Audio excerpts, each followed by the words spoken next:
Good morning, everyone. Thank you for joining me. How are you? Have a good day, everyone, and God bless you. Alright, now we will come to today's news. We predicted the McCarthy would most likely win eventually. And we predicted that he would win only by the Never McCarthy wing like Matt Gaetz and Lauren Bavard and Andy Biggs voting present, which has the effect of lowering the total speaker nominee needs to get in order to win a majority. And as it turned out last night, yes, 6 Republicans voted present, which enabled them to both keep their promise not to vote for McCarthy, while at the same time signaling that they were satisfied with the concessions that he made. And what, pray tell, were those concessions? What did he do?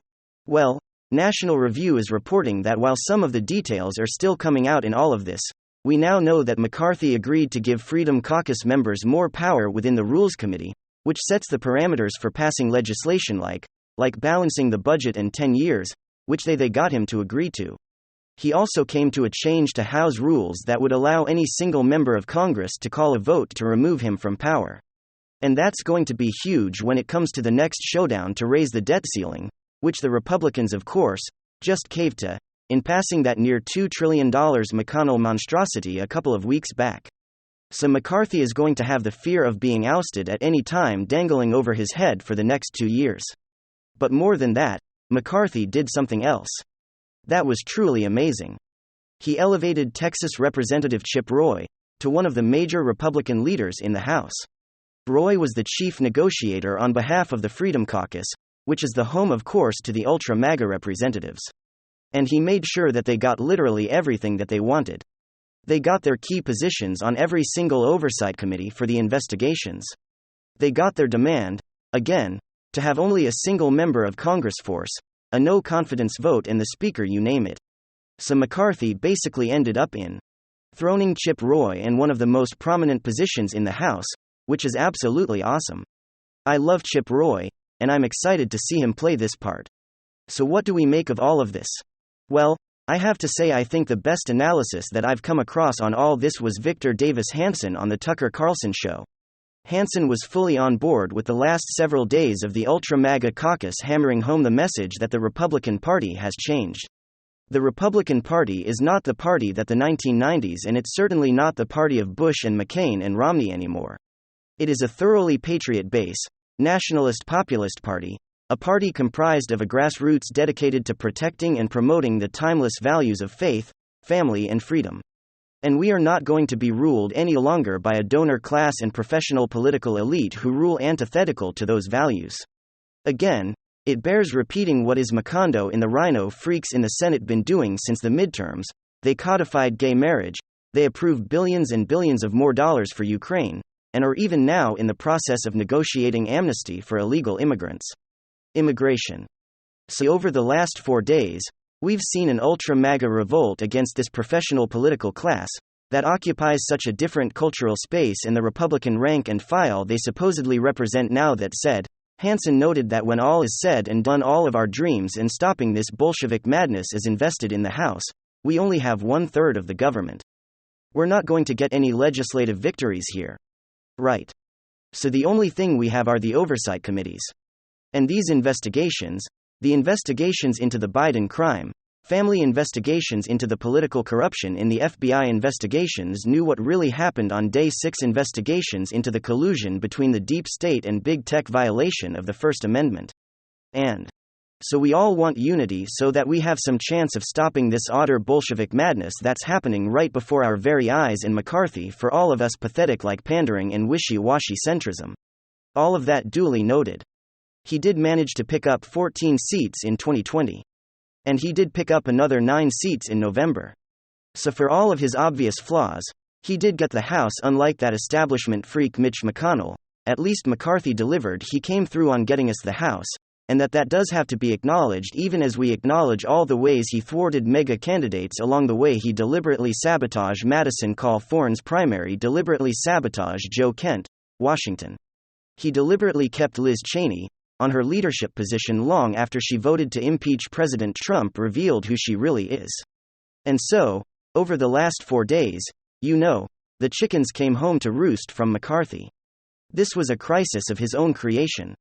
But in the end, big picture, What these 4 days represent was a stern rebuke that McCarthy he absolutely cannot run the House. Like the Senate is currently being run by Trowell with Turtleman. He can't be running around hugging and kissing the most obviously establishment factions of the GOP. And if McCarthy got that message, which the president votes from the 6th Never McCarthy Republicans seems to suggest they think he did. McCarthy got that massive message, we should be okay. Remember, when we look across the aisle again, this is the way Hansen put it. When we look across the aisle, we are seeing bona fide Jacobins, okay. We're seeing ideological Marxists who were thoroughly disciplined and who consistently vote in lockstep. They are utterly Stalin-esque. They are a very, very formidable opponent. And, as the old saying goes, if we don't hang together, we're going to end up hanging separately, right? Those Ben Franklin famously said. In the end, McCarthy made several concessions, and those concessions suggest that he's ready to investigate the Democrats with major MAGA support. And while there are plenty Republicans playing right along with the Democrats, the majority of the party still consists of solid patriots who are ready to play hardball and bring this town down. We have to remember 140 Republicans in the House as of today, 140. That's roughly 2/3 of the 222 Republican seats explicitly and publicly deny the results of the 2020 election. 140. They include 50 newly arriving freshman members, one of whom, Wisconsin's Derek Van Orden, was actually a J6 protester and who flipped a Democrat seat. The Republican Party is the only party where the majority is made up of patriots ready to take on the establishment in the end, at least when it comes to the swamp. There are only hope right there. There are Obi-Wans, your only hope. So let's hope that Kevin McCarthy got that message. And let's hope that the 118th Congress turns out to be one of the most consequential ever. And then, I want everyone here to remember something. Matt Gaetz. And you could say other Republicans as well.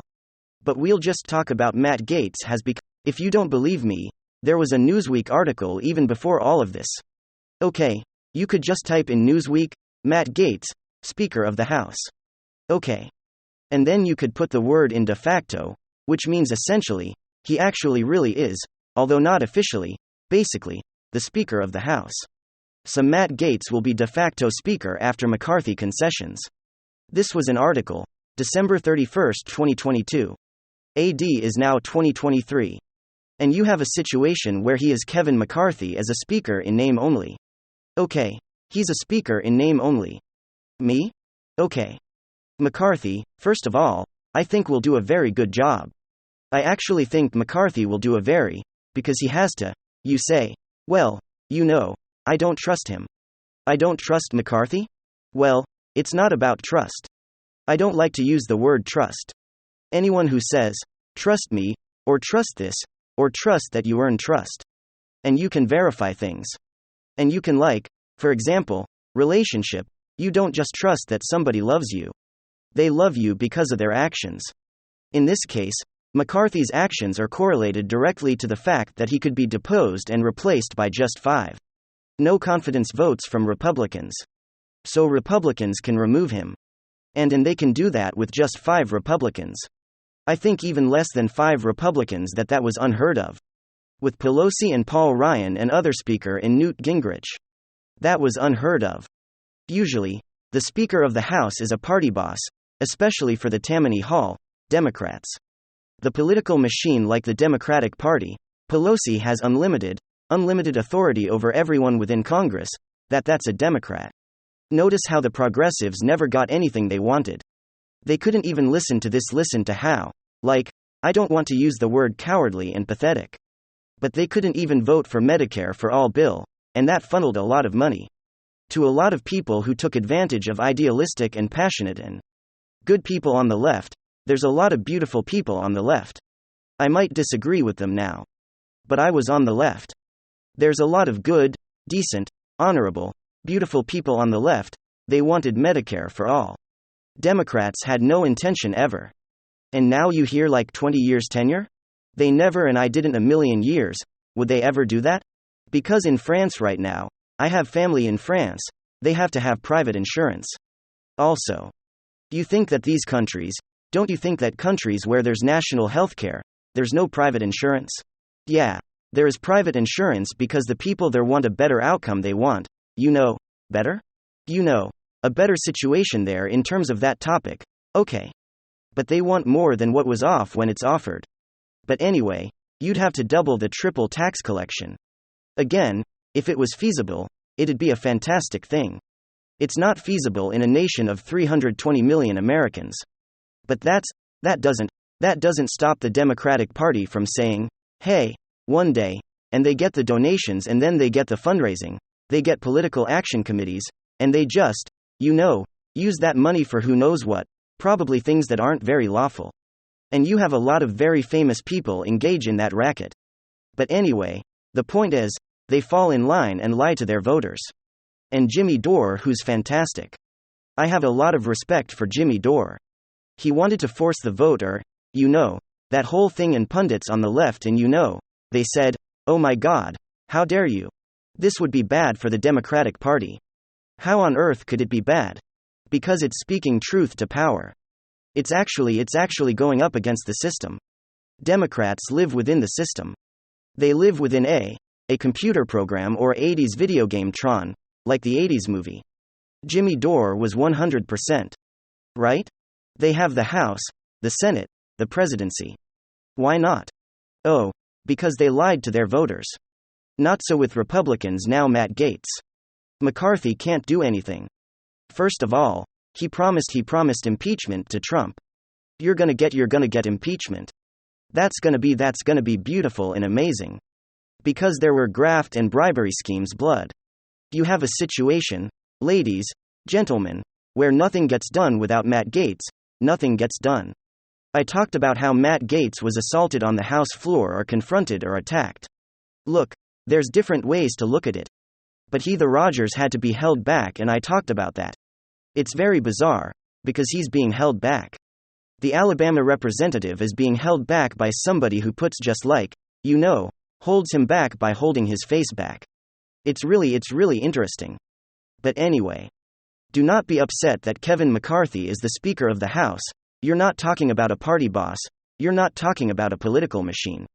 This is a Trump Republican political party. Trump doesn't care about, he doesn't really care about political tradition or the Speaker of the House. Head on unlimited power and influence and authority. Not so anymore. This is a Speaker in name only. They can depose him. Trump Republicans have the right or have the ability now to do a lot of things, maybe asked for and demand Class D declassified information that would exonerate Trump in the court of public opinion, which, by the way, what Democrats did is they, according to Republicans, did not disclose all the information regarding a number of topics. We'll leave it at that. So they spun a web of deceit based on what they wanted people to know and what they didn't want people to know. Which is what Democrats do all the time. And if you're watching, God bless you for watching. If you're a Democrat, Republican doesn't matter. I'm voting for Trump in 2024. If you're not, that's fine. Alright. Thanks for being here, folks. Please receive a big hug from all of us. Let me know down below if you like these updates. Remember